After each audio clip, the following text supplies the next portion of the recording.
Right, guys, so the new Ritual Beast cards are already out on DevPro, and just watch how good they are. Well, I guess, it's one new card, but it allows you access to a card that almost no one used. So, like, it's basically two new cards now that Ritual Beasts have extra access to. Well, it's one new card, like I said, and then the other card pretty much just allows the deck to be more viable, because you can actually bust out that card that's a little bit difficult to bring out, which is, of course, the Ulti Gaia.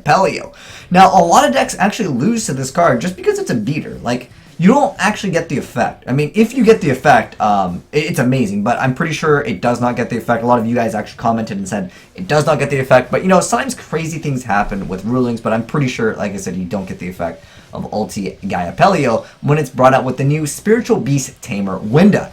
So, yeah, like I said, like, this just opens up the doors for the deck just to be so good. Now, at its core, I would say Ritual Beast is fairly anti-meta because, you know, how it wants to play is it wants to play around, you know, just banishing everything, whether it's with macro, whether it's with defissure, or just like, you know, other cards in general. Like, banishing the Ritual Beast doesn't hurt it, because, like, you know, a lot of new cards now, to be meta, they now banish cards, because, you know, obviously the graveyard is almost a secondary hand for certain decks. Now, you can see, again, just how strong the deck can be. Now, Anti-Spell Fragrance is just a very good card in general, because you don't really need too many spells in Ritual Beast anyways. And it can definitely slow down your opponent's decks, especially if they're playing Pendulums. But watch this guy go off with the whole, like, mass changes that's playing heroes. Like, I like seeing heroes see some play because it's not too much of a popular deck anymore. Just because, you know, the game just evolved. But this guy still puts up a pretty decent fight over here. And Kamikaze over here. I thought it was Kamikaze. Oh, it's Mass Hero Divine Wind. It's supposed to be Kamikaze. But anyways, he busts out the Koga. He's going to go ahead and Chidori that card. But a Mass Hero Koga is pretty much like the only card I think in Heroes that relatively deals with this card. I know, of course, in the extra deck there might be other things, but just being a 32k beater just makes this card just like good in general. Now, because he had the Solemn Strike over, he was able to kind of deal with that Koga. But overall, you can see Ritual Beast is still a pretty decent little deck. And we got another replay to go and share with you guys. This way, some of you guys can maybe try out the deck yourselves, get an understanding of, you know, a decent amount of the plays the deck can make. Let me go swap it over. So he makes a first turn Rafflesia over here. And I'll also give you guys the deck profile for this if you guys want to try it out yourself, get a decent little build for you guys. And this is only one card. Keep in mind, if we get like 2 or 3 more really good Ritual Beast cards, they have a lot of potential to be like a decent deck in the future. But anyways, Mass Change activated, gonna summon that Dark Law, because that card is just really good. But keep in mind, guys, Dark Law doesn't actually hurt Ritual Beast. In fact, if anything, it actually helps it. But he activates that Treacherous Trap Hole, and he's going to go ahead and activate that effect to go ahead and destroy his... if you control Ritual Beast monster, you destroy monsters up to the number of Ritual Beast monsters you currently control. So that card can be like really, really devastating. If you have like 2 monsters, that's just destroy 2, and it's any 2. So like, it's just a really, really strong card. Plus, it's searchable. He makes an Ab-Zero over here. Form changes to a Kamikaze. That's going to blow up everything. But the ambush is activated, so he's going to go ahead and bust out another 2 monsters over here. But they all die, but it doesn't really matter, because he's going to get that 32 beater. And again, that's what makes this so much better, because you can just bring back the Tamer, however you bring it back or you summon it, and it goes away. You just have easy access to just be like, well, okay, I've got this card over here that's relatively strong. Now, this card can't be destroyed by battle, but I guess he can attack. Maybe he's trying to fish out some, like, you know, back row over here. So he activates Miracle Fusion, busts out the Ab-Zero. He's going to go ahead and crash into that. It's going to go ahead and destroy. And then this card has that effect where is it? Well, okay, this card, is it destroy all face-up attack position? Well, this card was able to survive. This card's a survivor. It can't be destroyed by card effects. It's been a while since I checked out Ritual Beast. But, I don't know, that card was able to survive. It was too good for Ab-Zero, but, anyways, he goes ahead and brings out those double cards over there. He's going to go ahead and actually attack over this, but Ulti Gaia is going to go ahead and vanish, and then he's going to go ahead and activate the Bond, bring out the Petalfin over here. Oh, it's Petalfin's actual inherent effect that cannot be destroyed by card effects. Okay. So, like I said, it's been a while since I've checked out Ritual Beast. I actually had the deck. I mean, everyone had the deck, because it was relatively budget-friendly. Chidori was like the only expensive card. He goes ahead and summons Elder, brings up the Pengu, and he's going to go ahead and bring out the Petalfin. He's going to go ahead and bust out those other 2 cards. and he's going to go ahead and bounce back that card, making it the Mount Apelio. And it's got 3,100 attack, so that's pretty good. Like, you can see the deck can definitely do a lot of things. I know it isn't against the most meta, but keep in mind, the deck isn't, I would say, tier 1 right now. Like, if you go against ABCs and, like, the other metal foes, the DDDs, I think that it's not as good right now. Again, if it gets, like, a few more cards, it'll definitely be better. But that one card alone that lets you bust out the ulti guy Apelio is just pretty decent. But I know a lot of you guys want to try out the deck yourself.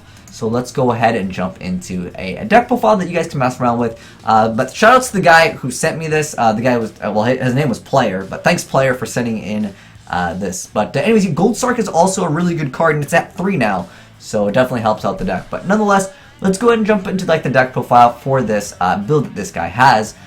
So if you guys want to like copy it, feel free to go ahead and do so. But if you guys have any suggestions to improve upon this deck, definitely let me know down below in the comment section, because I definitely want to mess around with this deck. Because, you know, it was a fun deck, and I played it for a little bit, but I'll have to learn everything, because it's been a while. But anyways, so he's playing 2 copies of Spiritual Beast Apelio over here, so and I'm sure we saw its effect during the very, I think it was the very, like, last time he attacked.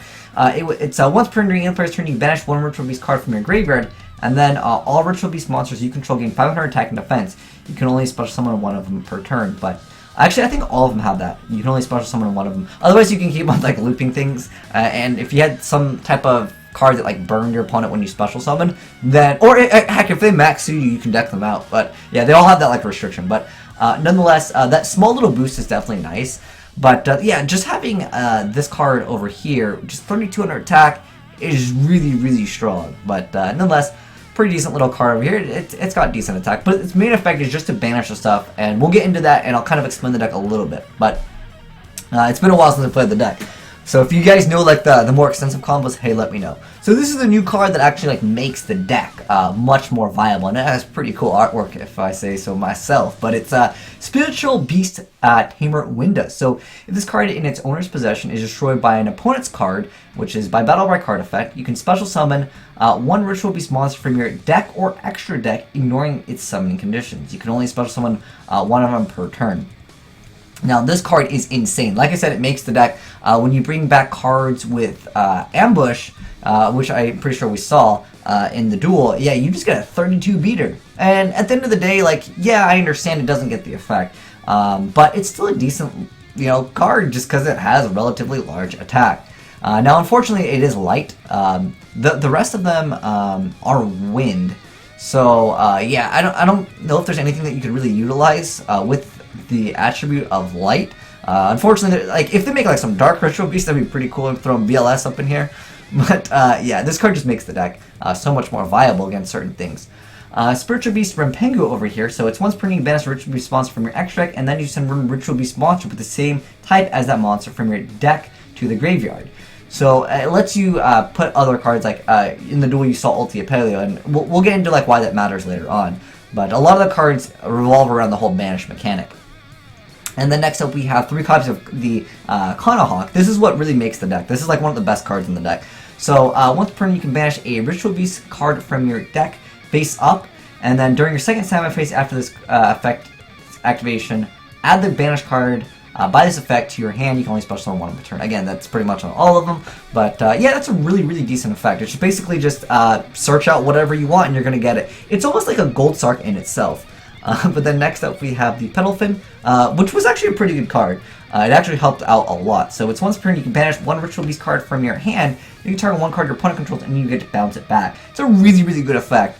I know some people really don't like the Pink Dolphin, but I really recommend 99% of you guys to play at least one. Like, the card is randomly super strong, and it's just a great card at 1. If you do happen to want to play Pod of Desires, I recommend putting in 2. You don't want to just banish your 1, because like this card has won so many games on its own. I think in the duel it was used once, but this card just it'll save you. I promise. Just put one of these in there, it'll make up for itself. But then we got 2 copies of Tamer Wind. So when it's normal, you can target one of your banished rituals, beast monsters, and special summon it. Really simple effect. How they work is you get out one of them, you get the Tamer, and then you get the Beast. The Tamer and the Beast equals one of the fusion cards.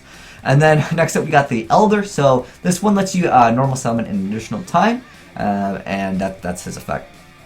And then we have one Lara over here. So if this card is normal summoning turn 1 Ritual Beast monster favorite, special summon it.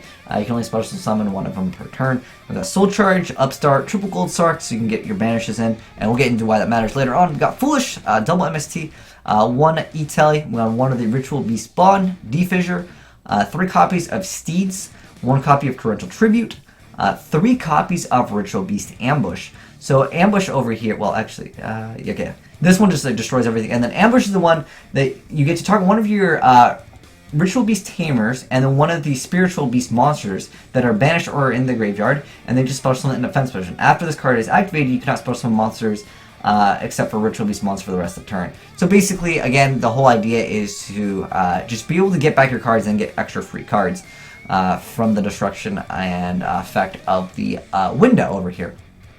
And then we have Mad Cosmos, 2 Anti-Spell, 1 Summer Strike, and 1 Warning. You guys can go ahead and mix up the trap lineup if you'd like. But overall, definitely keep a Macro and D-Fissure because they help out the deck a ton. And again, we'll get into like why the banishing matters later on. But we have 2 of the ulti Gaia Pelio. We have 3 copies of Mount Apelio over here. And then we have the 1 Conahawk. Like, if Conahawk goes to 2, the deck becomes so much more viable. But anyways, this is what makes the deck. So, anyways, it requires 1 Ritual Beast Tamer and 1 Spiritual Beast Monster. And it must be special summoned by banishing the above cards, and you don't use Poly. And then once per target 2 of your banished Ritual Beast cards, return to the graveyard. If you do, you get to add 1 Ritual Beast card from your deck to your hand. So that searches out like anything in your deck instantly. So the small guys over here, what they do is, they have like mediocre effects compared to like their big one. Like this one, you search out a card, you gotta wait a turn. Or it's a second standby phase. And then this one increases its, well the small one increases attack by 500, and this one, during the player's turn, you can return this card to the extra target one of your... Wait, where is it? This card attacks is unaffected. Okay, so this one, when it attacks, it's unaffected. But yeah, the bigger ones have the better effects anyways. But this one has the effect where it can't be destroyed. And more than likely, that's why like you can run Torrential Tribute, and you'll be okay by that. But Conahawk, again, is what makes the deck. And usually you want to search out for Steeds, so that way what you can do is you can go from this, and then you can go ahead and get out like double cards, so you're able to search out the Steeds for free, and then you're able to destroy double cards, and you get a lot of free advantage off that, and you just make it over and over. And that's why you want to keep on banishing your stuff, so you can keep on searching cards with Conahawk. That's what made it so good in the first place. And then we got the Utopia lineup, we got Castell, and then we got Lightning Chidori, we got the Totem Bird, and Levier. But anyways, yeah, thanks for sending in those awesome replays. It definitely is nice to see something that a lot of people liked back in the past, and it's a relatively budget-friendly deck. So if you guys don't have Ritual Beasts, look into picking them up. They're pretty cheap right now, and again, if they make some really good support, then yeah, obviously everything will go up in price. But anyways, thanks for watching, guys. Hopefully you enjoyed the video, and if you did, make sure you guys get a like button, a titty slap, and I'm signing out.